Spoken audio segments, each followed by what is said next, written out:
Сега, имаме 39 книги, написани от дузина автори от различни поколения. Повечето от тях не са се познавали, не са знаели кой какво е писал. Направили са 300 предсказания. Виждаме вероятността някой да ги изпълни и все пак Исус ги изпълни всичките. И вие ми казвате, че Библията не е актуална и не е приложима сега. Вие сте идиот!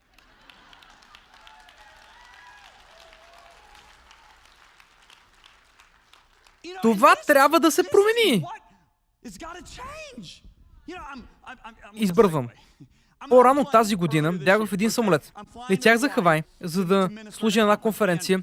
И една много привлекателна блондинка на около 35 години стои до мен и е много приказлива. А аз съм толкова развълнуван, защото ще имам 8 часа, за да редактира книгата «Добро или Бог». А тя приказва нон-стоп. А аз, майко мила. Така че накрая аз се затворих компютъра и осъзнах, че трябва да говоря с нея. Така че разбрах, че тя живее в Таити, Хавай, Ню Йорк и Париж. Направил много пари на фондовата борса и така живее. В една голяма ваканция.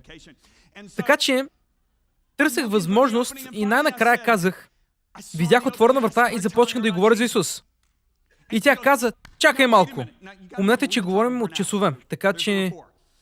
Тя казва, чакай малко, преди да продължим, трябва да знаеш, че аз съм благочестив атеист. А преди да помисля, изръсих, хайде бе, много по-умна си от това.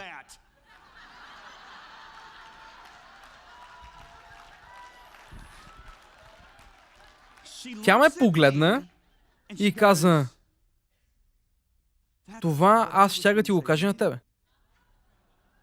Аз щях да й покажа колко глупава е всъщност. Ако Библията казва, че е безумна, глупава не е лоша дума. Аз не го казах това. Моля ви, не бъдете глупави, като сте глупави. Окей? Така че проповядвайте истината с любов. Споделяйте с любов. Казвам това, за да ви разсмея сега, но тя наистина си беше глупава. Така че... Ето защо ни е казано от автора на Евреи. Вижте, ние това трябва да го слушаме. Много! Внимателно! Истината, която сме чули. Или ние можем да се отдалечим от нея. И това е писано към християни. Може ли да ви разкажа, като дете израснах в Уайт Лейк, Мичиган, което е свързано с езерото Мичиган. Обичах да ловя риба.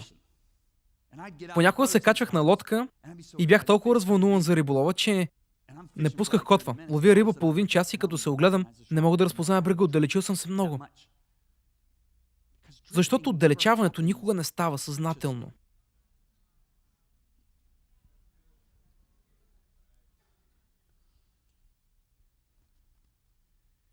Трима лидери ми казаха, Джон, тази книга ще повлияе на тялото Христово повече от всичко, което си писал до сега. Така че най-накрая, книгата е написана, готова е, моля се и казвам, Боже, ами, за какво е тая книга? И Бог толкова ясно ми говори, това е книга за калибриране. А аз бях калибриране. Трябва да се върна към инженерните ми години и да видя какво е това. Проверих и осъзнах, че най-срещаното значение, с което думата се използва, е свързано с газовите детектори в химическите заводи. Всеки химичен завод трябва да има много детектори за газ, защото малко токсично за въздуха може да увреди хората за цял живот. Или може да убие хора. Така че отидох в Honeywell, произвеждат по-голямата част от тези детектори за газ, които слагат в химическите заводи. Отидох в веб страницата и им разбрах как калибрират тези газови детектори. Първото, което открих, знаете ли какво открих? Невероятно е. Трябва да ги калибрират всеки ден. Разбирате ли? Говорим за реалния живот. Трябва да калибрират тези неща всеки ден. Искате ли да знаете защо? Защото атмосферата в химическия завод може да компрометира сензорите. Знаете ли как ги калибрират? Внасят ги в стая с чист въздух. Изчистват сензорите и зануляват уредите. Така че когато ги върнат в завода, резултатите ще са достоверни. Твоето сърце е твой сензор. Ние живеем в замърсена среда.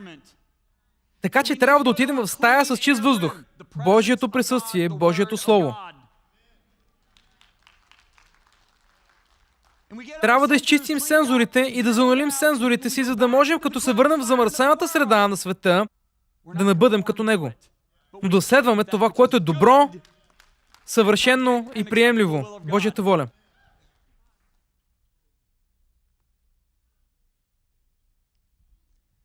Реално ви дадох първите 2 глави от книгата сега.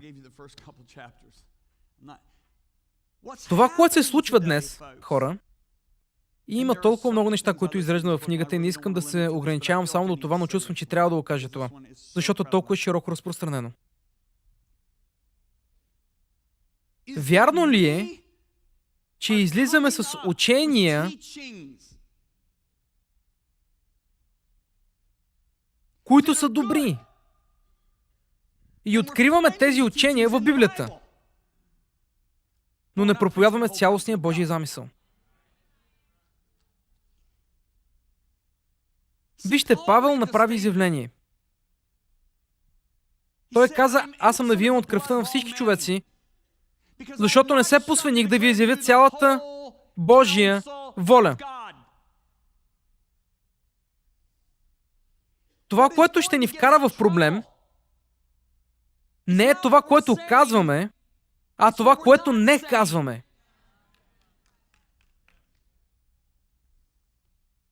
Маля, иска ми се да имах още 1 час. Нека го кажа това. Бях в Пуерто Рико, малко по-рано тази година. И четях книгата Евреи и книгата Псалми. Това ми беше от ежедневното четене. И в Пуерто Рико Бог ми говори толкова ясно и ми каза, искам да прочетеш книгата Откровение.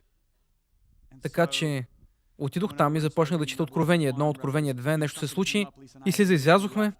На следващия ден се връщам към ежедневното ми четене на Библията, така че вече са минали 2 седмици и съм си вкъщи. 2 седмици по-късно Святия Дух ми каза, синко, отивам си в офиса една сутрин и чух силно, синко, прочетай книгата Откровение.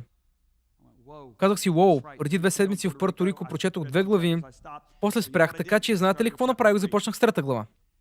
Нали? Погледнете 3 глава. Тези думи са в червено, което означава, че Исус ги говори. Исус каза до ангела на Сардийската църква, пиши. Това означава, пиши до пастора на църквата в Сардис. Първо, това е реална църква в историята, но фактът, че е записан в писанието, означава, че има пророческо приложение. С други думи, ако това послание беше само за тази историческа църква, Бог никога нямаше да го сложи в Библията, но фактът, че е в Библията, означава, че е пророческо и означава, че важи за нас днес. Особено когато Святия Дух ти каже да го прочетеш. Така че Исус казва, знам всички неща, които правиш, забележете, че не казва, знам в какво вярваш, и че имаш репутация, всички да кажат репутация. Кажете го по-убедено. Че си жив, но вижте какво казва Исус. Тези думи са в червено, аз не съм ги направил в червено. Казва, но си мъртъв. Чакай, какво дава на една църква репутацията, че е жива? Вълнуваща е, расте, атмосферата е страхотна. Хората са включени. Служението достига недостигнатите. Ресурсите се увеличават.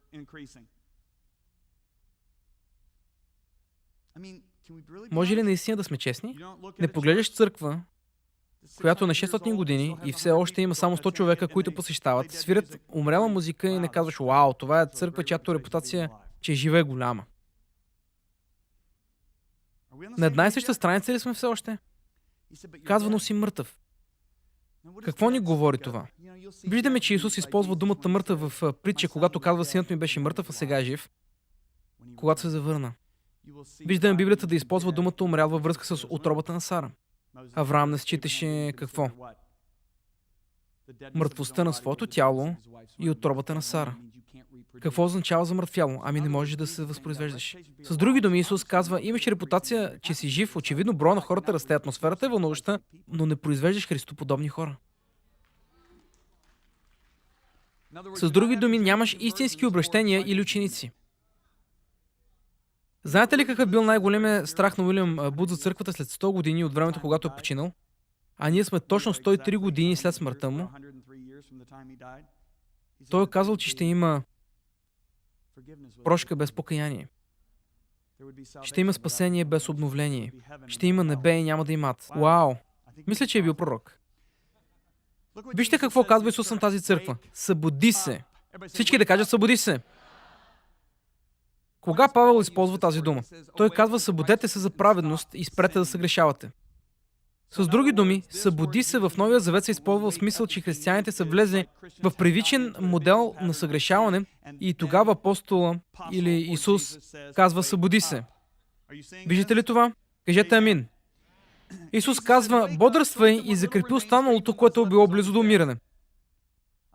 Открих, че действията, делата ти, всички да кажат дела. Не казва открих, че вярванията ти.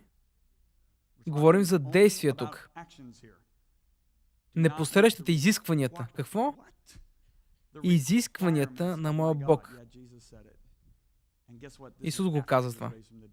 И това беше след като възкръсна от мъртвите, така че не можем да кажем, че е старозаветно. Така че вижте какво се казва. Върни се към това, което първо си чул и го вярвай първо. И здраво се придържи към него. С други думи, има нещо, което сме чули още в началото, но сме го оставили да се изплъзне. За какво говори? Той ни го казва. Той го казва. Стих 4. Но имаш няколко души в Сардис, които не са осквернили дрехите си. Когато се говори за дрехи, се има в предвид облеклото ни. А ако си спомните, когато народа на Израил излезе от Египет, преди да могат да отидат в присъствието на Бога, Бог каза на Мойсей да им каже: изперете дрехите си. Все още мърсотията от Египет е върху вас. Отървете се от египетската мърсотия, за да можете да влезете в присъствието ми. Защото Бог иска автентично взаимоотношение с нас, а не взаимоотношение, в което се използваме един друг.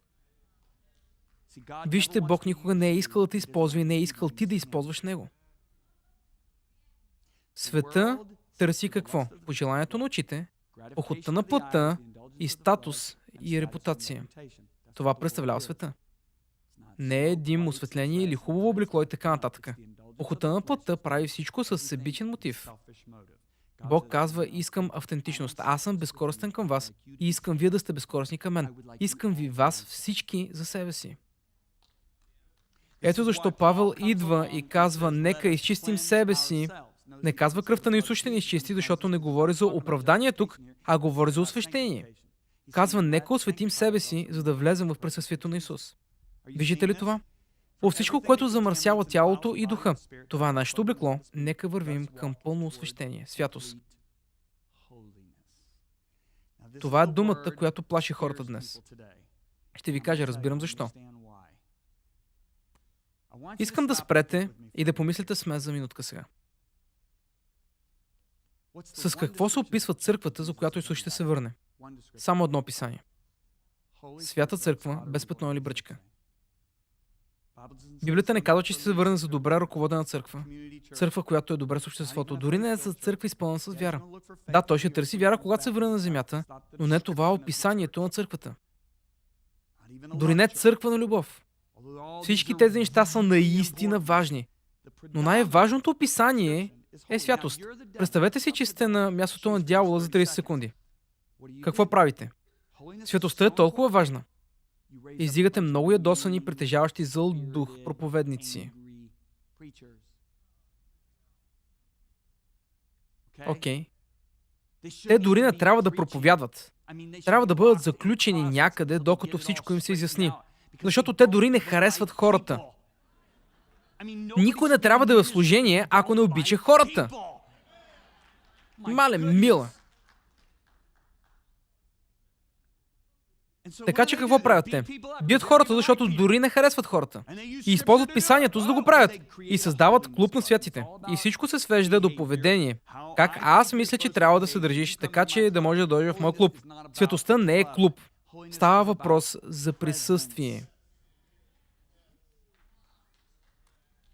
С мен ли сте? Святостта се дефинира така. Отделен за Бога, да бъдеш където е Той, да си само Негов, означава чист, безгрешен, прав, порядъчен. Ето го проблема и го схващам. Разбирам, били сме бити от онези проповедници, тези злонамерени проповедници, така че какво правят хората, ако са били бити? Ами отиват на другата страна. Стара поговорка е, че котката, опарана от вряла вода, се бои дори от студената такава. Нали? Така че ако споменеш святост, хората започват да пищят: легализъм! Дела! Не слагай това върху мен, аз съм свободен. Чакай малко. Уоу. Нека поговорим за това. Това, което много учители са направили, е, че са сложили святостта на една страна и са казали, ние сме спасени и сме осветени и това е максималното ниво на святост. Но не осъзнават, че Новия завет говори за два различни аспекта на святостта. И не може да ги събереш и двата. Първия е позицията на святост. Ефесяни 1:4. Може да го видите.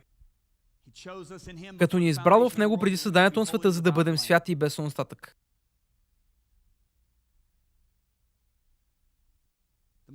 Момента, в който се спасиш, си в Христос и Бог те обявява за свят. Никога няма да си по-свят от това. Това е твоята позиция на святост. Нека го каже така. Преди 33 години аз се ожених за Лиса Бивиер. Тогава тя стана моя жена. Днес, 33 години по-късно, Лиса не е повече моя жена, отколкото тогава. Колкото си беше тогава, толкова и сега. И след още 33 години ще е точно толкова моя жена, колкото и сега. Това е нейната позиция. Но преди с Лиса да се оженим, нека ви кажа нещо. Аз флиртувах с момичета. Взимах им телефонните номера. Срещах се с тях. След като се ожених за Лиса, спрях да взимам телефоните на другите момичета. Спрях да флиртувам с тях и спрях да излизам на срещи. Сега, аз махнах ли се от всички жени на планетата? Не. Днес обядвах с едни жени, окей? В самолета бях седнал до една жена. Има жени, които работят в екипа ни. Сега обаче имам подобаващо поведение към жените. Окей? Поведение, което отразява позицията ми на съпруг.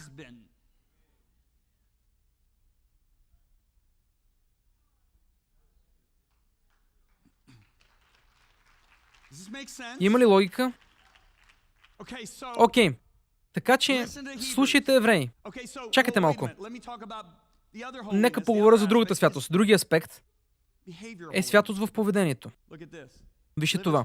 Живейте като послушни деца на Бога и не се съобразявайте с злите желания, които ви управляваха във времето на незнанието ви, когато не знаехте изискванията. Вау, Исус го използва тази дума. Изискванията на благовестието. Но както той, който ви е призвал, е свят, самите вие също бъдете святи в цялото си поведение и начин на живот. Сега, говори се за начина на живот. Това е поведението. Поведението ни трябва да съответства на позицията ни. Не можеш да промениш позицията. Окей. Но наша отговорността да имаме поведение съответстващо на позицията. Да кажем,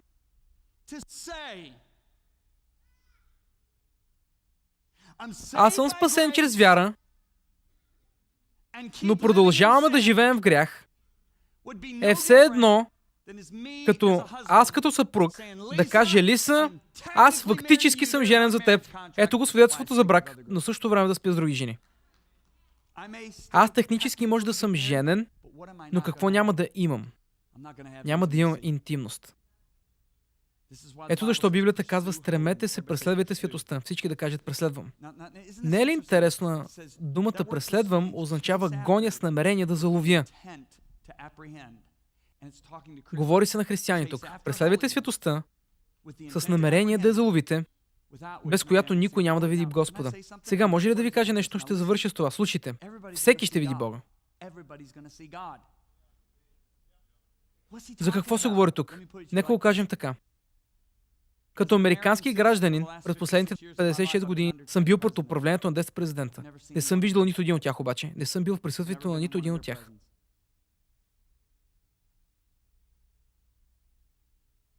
Сега тяхното управление, техните решения са повлияли на живота ми. Но не съм бил в тяхното присъствие. Има други американци, които са били в присъствието на президента. Те са го познавали лично.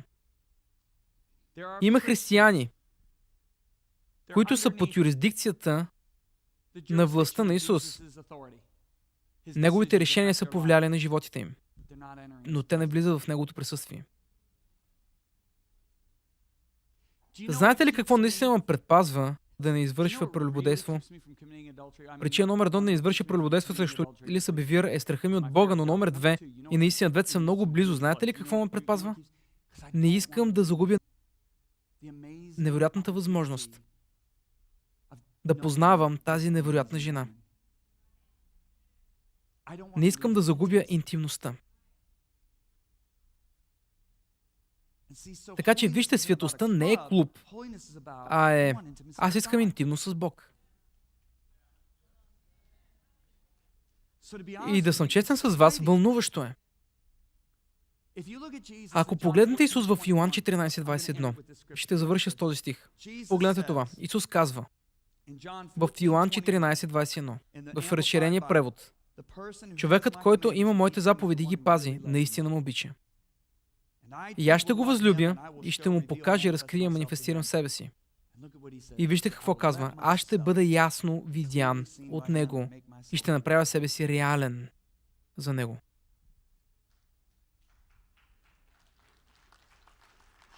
Колко много искаш интимност с него? Отговор на това ще определи нивото ти на преследване на святостта.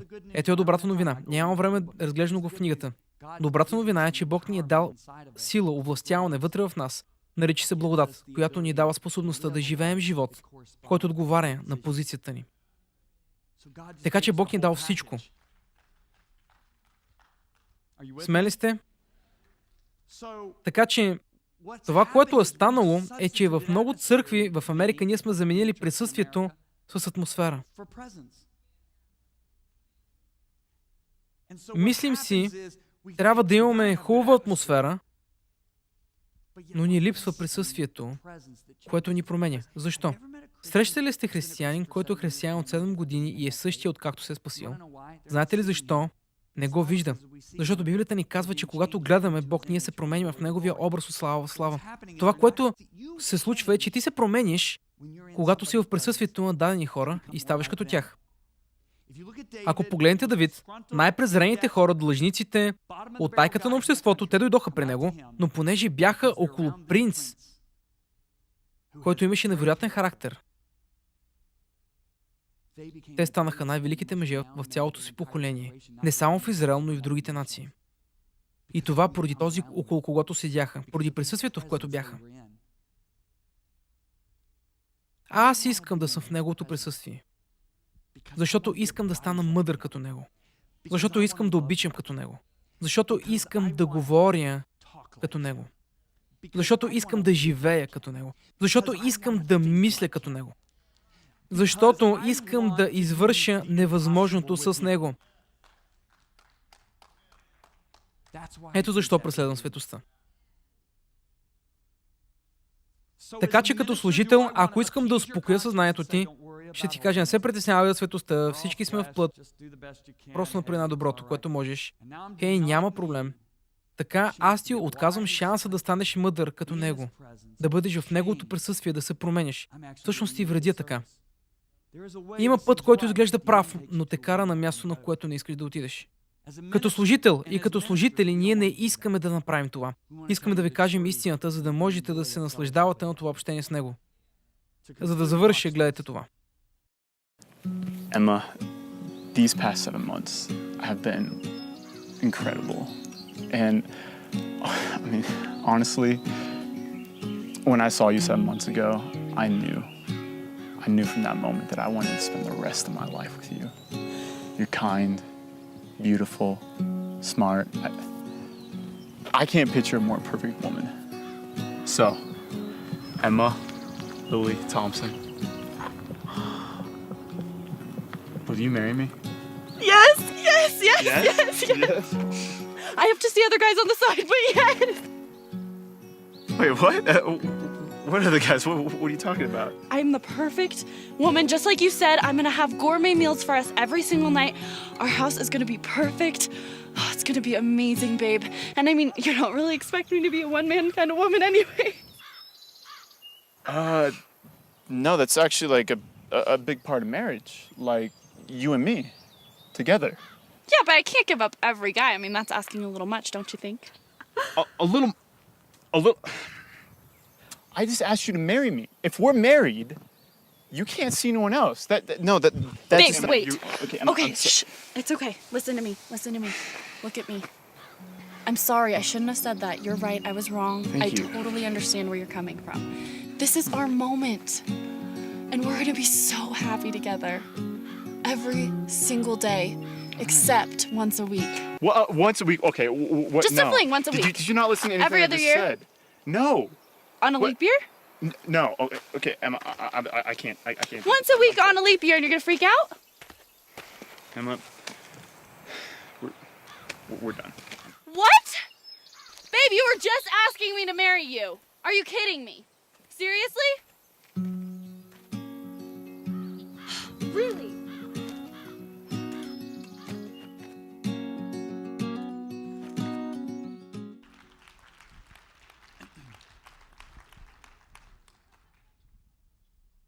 Никога не бихте се оженили за такъв човек, нали? Нека наистина да сме честни, окей? Не трябва изобщо да се замислим. Какво ви кара да си мислите, че Исус се връща за църква, която е такава? Моята Библия ми казва, че Той се връща за невяста, която напълно предала себе си на Него, както Той напълно предал себе си за нея. Вярвате ли, че Исус се връща за църква, която казва: нека имам света Исус? Вие сте толкова заблудени, колкото и момичето от клипа.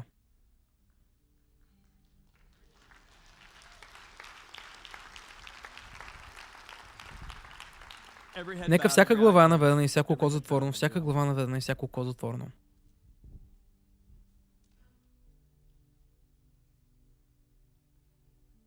Татко, в името на Исус, завърши това, което започна тук тази вечер. Святи души, благодаря Ти.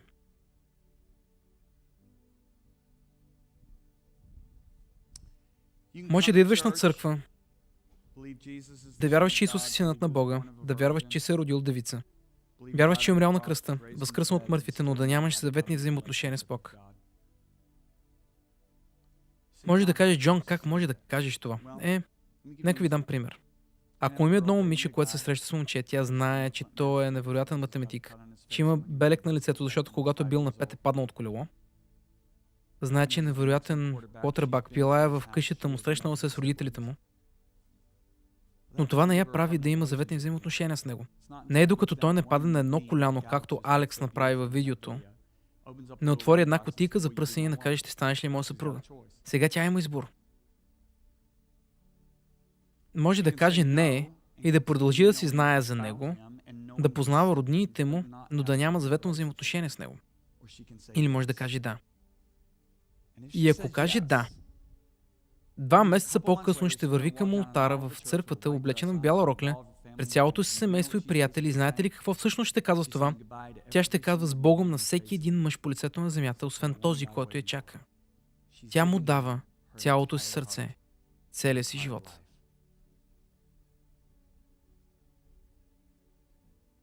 Когато Исус умря на Голгота, когато Твоят Творец дойде в плът и след това страда, най-лошата екзекуция, през която човек им може да мине през онези дни, проля всяка една капка кръв от тялото си. По този начин той пада на едно коляно, казвайки: ще бъдеш ли моя невяста? Невястата Христова. Сега ние трябва да вземем решение. Можем да игнорираме това, което той направи. Това означава да кажеш не, или можеш да кажеш да. Ако кажеш да, единственият начин, по който можеш да го кажеш, е като направим като него, да му дадем цялото си сърце, целия си живот. Не означава, че си перфектен. Лиза като моя съпруга е правила много грешки. Аз като нейн съпруг съм правил много грешки. Но ние напълно сме предали сърцата си един на друг. Така че вие сте тези, към които се протягам тази вечер. Вие, които знаете за Исус, но знаете, че не сте му дали целите си сърца и животи. Искам да ви дам възможност да направите това тази вечер. Не мога да се сетя за по-добро време. Днес е спасителен ден. Искам да сте честни и искам да не се заблуждавате. Единствените заблудени ще сте вие. Не можеш да заблудиш човека отляво и отдясно. Всъщност можеш, предполагам, че можеш, но този, който всъщност заблуждавате, сте вие самите. Ако си тук тази вечер и казваш: Джон, аз наистина никога не съм правил това, никога не съм предава от цялото сърце и живот. Искам да вдигнеш ръка на 3. Всяка глава да е наведена и всяко око затворено. Искам да се помоля за вас. Ще броя до 3. И на 3 искам да вдигнеш ръката си също и в другото помещение. 1. Ти не взимаш решение. Сега вече си го взел. Помнете това. Като не реши, всъщност казваш не. 2. 3. Вижте ръцете, които се вдигат. Дигнете ги високо. Може би 130 ръце в залата. Дигнете ги високо. Може би 92 или 110 ръце. Искам да вдигнете и двете си ръце.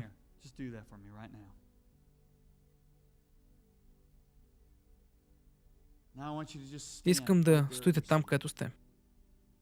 Искам всяка глава да е наведена и всяко око затворено. Може би има изправени 90 човека сега.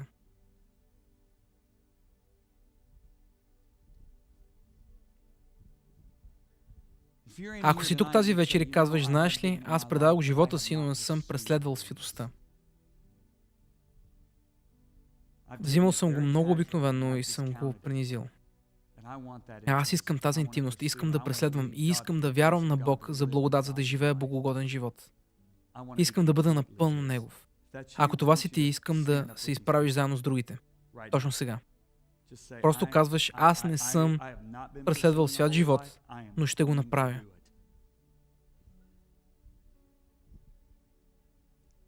Доста хора се изправиха.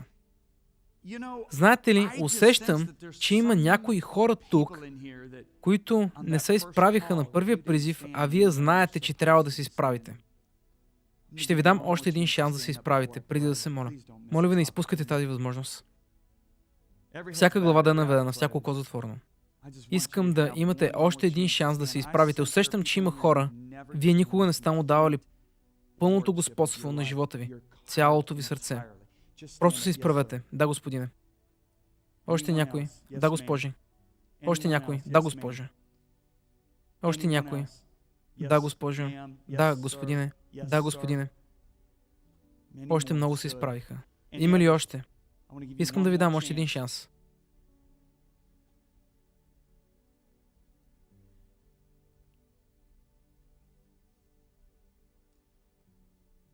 Сега всички вие, които казвате, знаеш ли, обичам Бог с цялото си сърце и преследвам святост, и аз просто искам да вляза в Неговото присъствие, искам да се моля с тези хора точно сега, и вие се изправете с тях. Просто се изправете с тях. Искам всеки човек, който е прав, да издигне ръце към небето. Искам да се моля за всяка една група тази вечер. Ще ви кажа едно, Божието присъствие ще удари това място.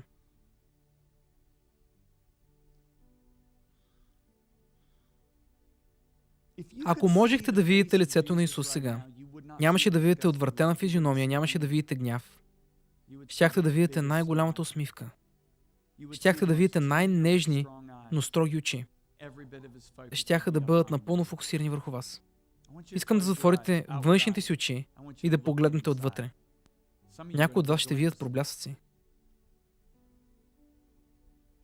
Той не е ядосан. Не е отвратен. Той е дълбоко влюбен във вас. И е откъм вас. И е толкова развълнуван за това, за което ще се молите, защото неговата кръв ще ви измие. Човече, в небето е голяма радост сега, поради това, което се случва в тази зала и в допълнителната зала. Искам да се молите заедно с мен. Божие на небето, благодаря ти, че изпрати Исус. Прости ми за това, че съм живял по моя начин, отделен от теб, моя Създател. Но тази вечер аз ти давам моите дух, душа и тяло. Всичко, което съм, всичко, което имам. Исусе, сега ти си моя Господ. Моят живот напълно е Твой. От този момент насетне, до края на живота ми, аз ще ти служа като мой цар. И аз ти благодаря, че си моят Спасител. Благодаря ти, че ме доведе в Твоето семейство. Сега те моля, дай ми Твоята благодат. твоето овластяване да живееш живот, който кореспондира със святото място, на което си ме поставил, като член на царското ти семейство. Промени ме отвътре навън. Аз съм твой. Аз силно желая теб. Дай ми овластяването да живея живот угоден на теб. В името на Исус. И сега искам. Приближи ни към себе си. Дръжте си ръцете вдигнати и им позволете да се моля за вас. Просто приемайте сега. Святи Божии души, Господарю, аз се моля да се доближиш до всеки изправен човек. До всеки, който предаде живота си на господството на Господ Исус тази вечер. До всеки човек, който каза, аз ще преследвам святостта. До всеки човек, който е прав и преследва святост. Докосни ги с Твоето присъствие.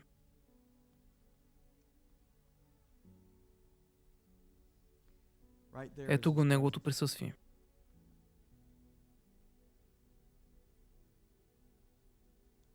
Точно тук.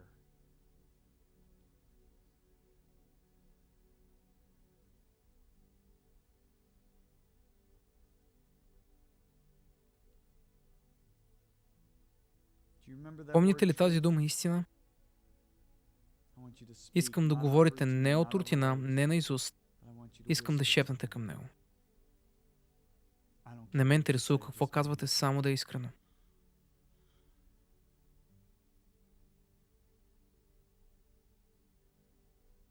Виждам как кръвта на Исус измива толкова много хора точно сега.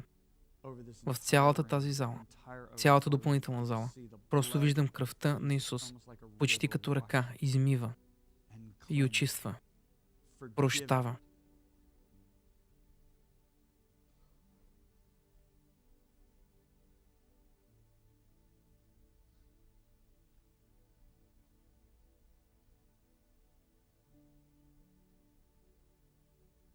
Ето го Неговото присъствие отново.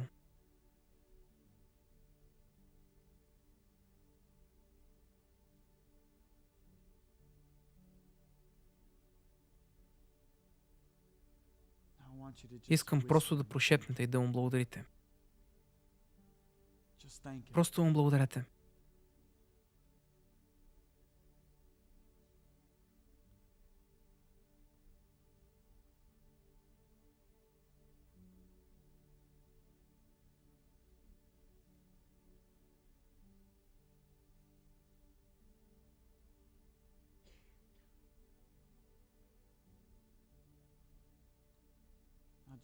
И сега високо му кажете, че го обичате. И му отдайте хвала сега. Отдайте му хвала. Отдайте му хвала. Хайде, отдайте му хвала.